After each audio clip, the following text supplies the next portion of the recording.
एक स्त्री एकदा एका कसायाच्या दुकानात गेली. तिने पाहिलं तिथे डझनभर चिकन अशीच लटकलेली.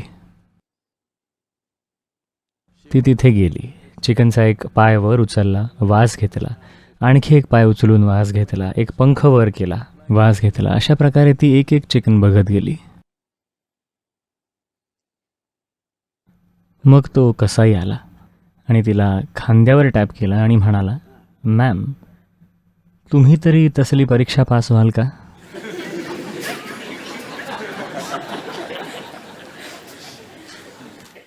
नाही पास होणार तुम्ही.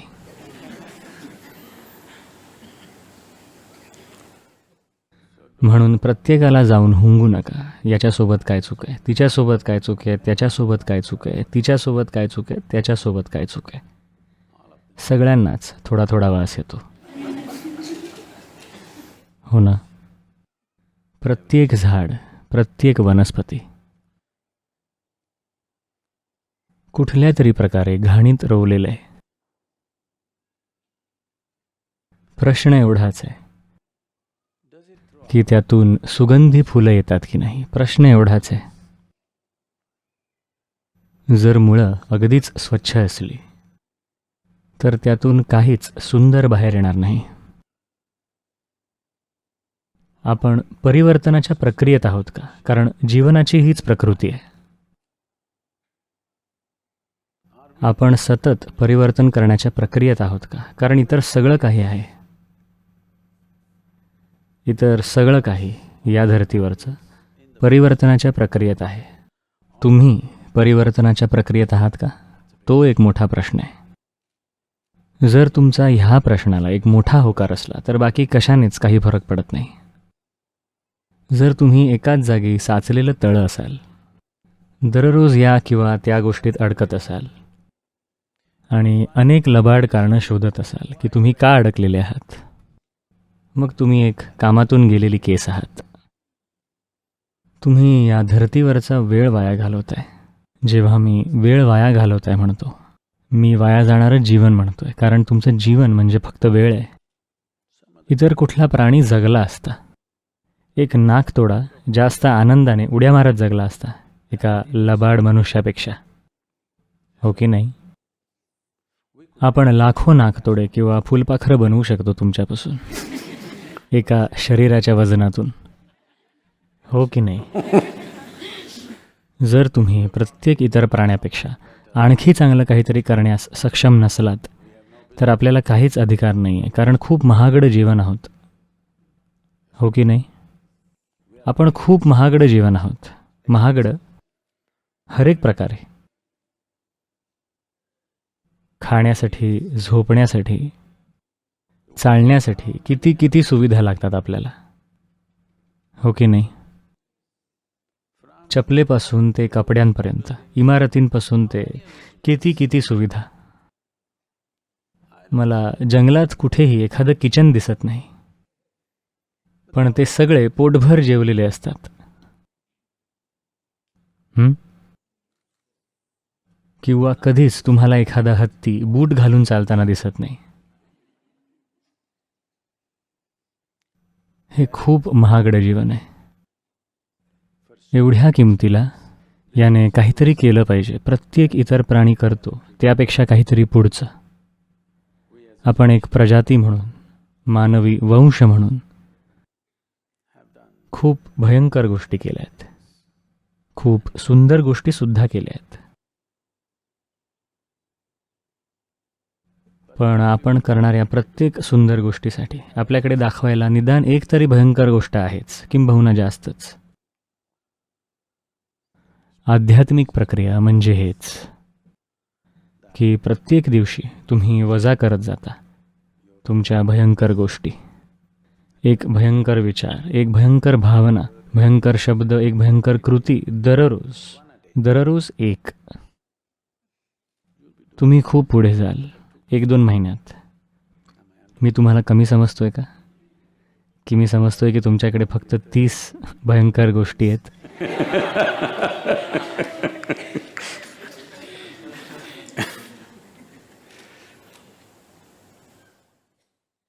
मनुष्यांबद्दलची सर्वात भयंकर गोष्ट म्हणजे ते They are so busy with their own stuff. इतके व्यस्त असतात त्यांच्याच फालतूपणामध्ये. त्यांना जाणवतच नाही वेदना आणि दुःख ज्यातून इतर जीवांना जावं लागतं. संवेदनशील नसतात. संवेदनशील नसणं हा सर्वात भयंकर गुन्हा आहे. कारण जर तुम्ही संवेदनशील असला असता, तुमच्या अहंकाराबद्दल नाही, जीवनाबद्दल संवेदनशील, तर जे सगळं काही आपण करू शकतो ते आपण नक्कीच केलं असतं.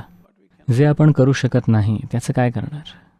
आपण नाही करू शकत बस, पण आपण जे करू शकतो ते घडलं असतं. एक सुदनीज मनुष्य. तुम्हाला सुदान माहिती आहे का? 2 आहेत बरं का. हॅलो, 2 सुदान आहेत. सुदनीज लोक असं म्हणतात, मी काही याबद्दलचा तज्ज्ञ नाही आहे, असं म्हणतात की बहुतेक सुदनीज लोक भारतीय वंशाचे आहेत. ते अजूनही डोसा खातात. त्यांची संस्कृती अगदी सारखी आहे. ते अगदी भारतीयांसारखेच दिसतात. उत्तर आफ्रिकेच्या लोकांसोबत मिसळलेले, पण ते तिथे गेले होते काही हजारो वर्षांपूर्वी.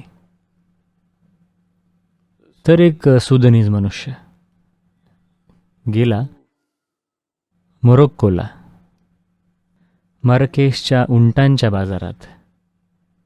एक खूप लोकप्रिय उंटांचा बाजार राजस्थानच्या पुष्करमध्येही एक आहे. तर तो गेला त्याचा उंट विकायला. मग त्याला दिसलं की सगळे उंट जे तिथल्या बाजारात होते ते त्याच्या उंटाहून खूप मोठे होते. त्याने आजूबाजूला पाहिलं, प्रत्येक उंट त्याच्या उंटापेक्षा मोठा होता. मग त्याने विचारलं तिथल्या बर्बर मनुष्याला. बर्बर एका समुदायाचं नाव आहे. बार्बेरियन हा शब्द या समुदायातून येतो. तो बर्बर मनुष्य आपल्या उंटांसोबत बसला होता. त्याला विचारलं, तुमचे उंट इतके मोठे कसे आणि माझा त्यांच्या अर्धासुद्धा नाही आहे? तो म्हणाला, ते अगदी सोपं आहे. मी तुमचा उंट पाहतोय, तो नपुंसक नाही आहे. जर तुम्ही उंटाला नपुंसक केलं तर तो मोठा वाढेल. त्याने विचारलं, ते कसं करायचं? तो म्हणाला, अगदी सोपं आहे. 2 विटा घ्या आणि त्या उंटाचे अंडकोश फोडून टाका. मग त्यानंतर तो खूप मोठा होईल. दुखणार नाही का ते? त्याने विचारलं. अजिबात नाही, दाखवतो मी तुम्हाला. आणि त्याने एक उंट आणला, 2 विटा घेतल्या आणि ते फोडलं. उंट वेदनेने किंचाळला आणि पळत सुटला. मग या सुदनीज माणसाने विचारलं, पण तुम्ही म्हणाला होता की दुखणार नाही. जर तुमचं बोट विटांमध्ये सापडलं तरच ते दुखतं.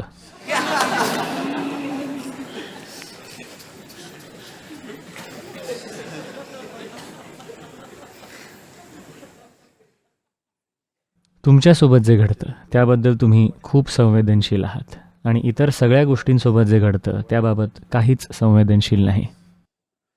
ह्या अवस्थेमध्ये मनुष्याच्या सर्वात सुंदर पैलूला अभिव्यक्ती मिळणार नाही. तुम्ही संवेदनशील बनायला हवं. तुम्हाला कळलं पाहिजे, एक झाड, एक फूल,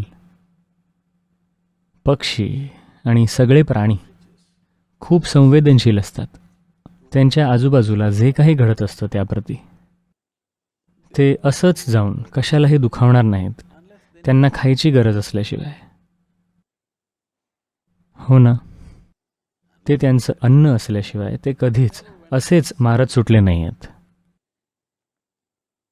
आणि ते खूप संवेदनशील आहेत जीवनाप्रती. तुम्हाला समजतं त्या प्रकारे नाही, भावनेच्या रूपात नाही, पण नुसतं संवेदनशील असणं जीवनाप्रती. कधीच ह्यामधल्या कुठल्याही झाडाच्या फांदीने खाली येऊन तुमच्यापैकी कोणाला फटका दिला नाही दर्शन चालू असताना. काळजी घ्या बरं का.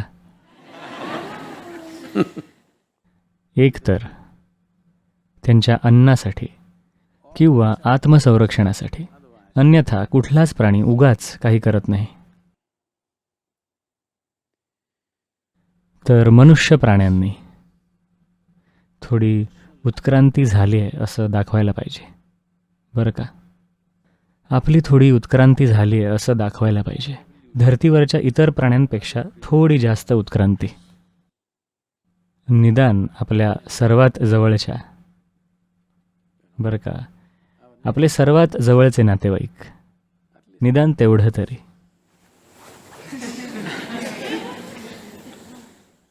हो, मला ठाऊक आहे की जगामध्ये स्पर्धा आहे, संसाधनांसाठी, सगळ्याच गोष्टींसाठी स्पर्धा आहे, आणि थोडा संघर्ष होणार इकडे तिकडे. मी काही अजाण नाही आहे त्या गोष्टींबद्दल, पण मला तुम्ही निदान तुमच्या आत घडणारा संघर्ष मिटवून टाकायला हवंय, कारण त्यातून तुम्हाला काहीच मिळणार नाही आहे. घडतोय की नाही? कुठल्याही कारणाशिवाय. तुम्ही हुंगून पाहताय प्रत्येक चिकन,